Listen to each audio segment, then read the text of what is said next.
Kemarin itu yang pengecekan tensi itu alatnya beli ya 500.000. Itu bukan di rumah sakit ya, tapi ngecek sendiri ya. Yang 124/66 itu Bunda, yang 146/100 itu bakso. Akhlak itu memang ada hubungannya dengan kesehatan. Jadi kalau orang itu misalnya telinganya mendengung, nah itu berarti mendengar sesuatu dia itu tersinggung, meskipun nggak melihat orangnya, mendengar terus tersinggung. Nah, sering melakukan seperti itu, nanti telinganya jadi mendengung dan terasa sakit. Kalau dinasihati, telinganya disumbat, lama-lama jadi tuli. Kalau dinasihati, pikirannya tidak fokus mendengarkan, malah pikirannya kemana-mana, nanti jadi muter-muter alias vertigo. Jadi orang-orang yang kena vertigo itu karena sering kali kalau dinasihati pikirannya tidak fokus, malah muter kemana-mana. Misalnya orang itu sering suudzon, nanti yang sakit yang sebelah kanan ya, sakit kepala sebelah kanan di daerah belakang, sebelah kanan di belakang, migrain. Jadi orang mengatakan migrain itu akibat sering suudzon. Kalau dinasihati merasa paling benar, nanti yang sakit di sebelah otak, pokoknya di daerah otak itu yang sakit. Jadi semuanya itu tertuang sudah ada dalam Quran. Misalnya orang itu batuk, radang tenggorokan, dan amandel, ini kan satu kesatuan ya, satu paket. Itu dari ngomelnya. Kalau berhenti dari ngomel ya insya Allah batuk, radang tenggorokan, dan amandelnya diberikan kesehatan oleh Allah. Semua umat Islam ini cobalah ya patuh pada Allah untuk tidak marah. Ini kepatuhan. Tidak marah ini kepatuhan. Mudah-mudahan dengan kepatuhan inilah nanti jadi amal soleh dan menjadikan doa kita ini terkabul. Selama ini orang itu berdoa, misalnya doanya itu dijauhkan dari COVID, malah kena COVID.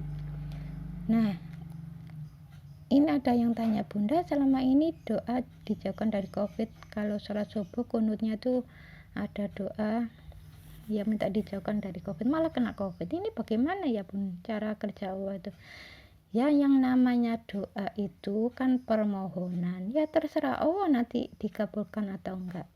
Kalau Bunda ini berdoa itu tidak punya keyakinan doa itu dikabul, tapi saya niatkan ibadah, saya niatkan patuh perintah Allah. Jadi yang dimaksud dengan ud'uni astajib lakum itu maksudnya itu untuk di akhirat, bukan di dunia. Adapun di dunia itu adalah bonus. Kalau orang itu berdoa dikabulkan, berarti dia tuh dapat bonus. Kalau berdoa punya keyakinan doa itu dikabulkan, misalnya minta dijauhkan dari COVID, terus punya keyakinan dijauhkan dari COVID malah kena COVID, itu namanya ngatur-ngatur Allah. Makanya ya kena COVID, karena Allah kok diatur-atur. Allah kan maha pandai mengatur, jadi ndak usah diatur-atur.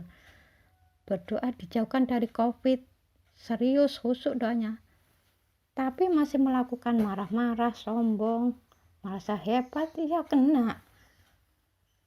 Jadi berdoa seperti itu jangan diniatkan, jangan punya keyakinan doa itu nanti terkabul atau enggak itu urusan Allah.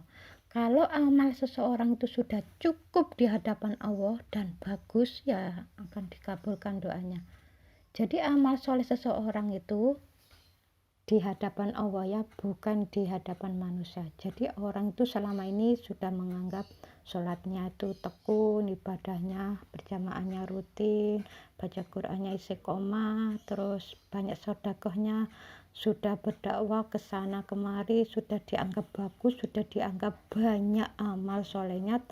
Ternyata di hadapan Allah dia masih belum beramal soleh, karena ada riya, ujub, sombong, lenyap sudah. Tapi dia beranggapan dia amal solehnya banyak. Nah itu nanti jadi pertimbangan Allah. Jadi orang itu kalau berdoa niatkan patuh perintah Allah. Saya berdoa seperti ini, niat niat patuh perintah Allah, karena ada ayatnya, ud'uni astajib lakum, itu ayatnya. Saya niatkan patuh perintah Allah, niat mengamalkan firman Allah. Jangan punya keyakinan doa kita dikabulkan, terserah Allah, itu Allah yang ngurus. Kalau kita punya keyakinan doa kita dikabulkan, itu sama dengan mengatur-ngatur Allah. Allah itu sudah pandai mengatur, janganlah kita ini main Tuhan-Tuhanan. Itu namanya main Tuhan-Tuhanan, ngatur baca ini nanti jadi begini, itu kan ngatur-ngatur Allah.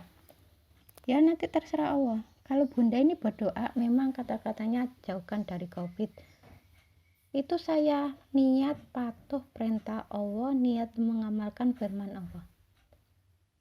Itulah rahasianya. Insya Allah orang-orang yang dijauhkan dari COVID itu karena berdoanya serius, niat mengamalkan firman Allah, dan memperbaiki akhlak yang selama ini akhlaknya kurang baik, diperbaiki. Pokoknya jangan melakukan marah, sombong, merasa hebat, dan cemas berlebihan. Jangan melakukan 4 ini. Kalau melakukan 4 ini bisa kena COVID. Kalau tidak melakukan 4 ini insya Allah tidak kena COVID. Itu yang Bunda amati seperti itu. Dan kalau berdoa apapun, niatkan ibadah, niatkan patuh perintah Allah. Jangan punya keyakinan doanya dikabulkan.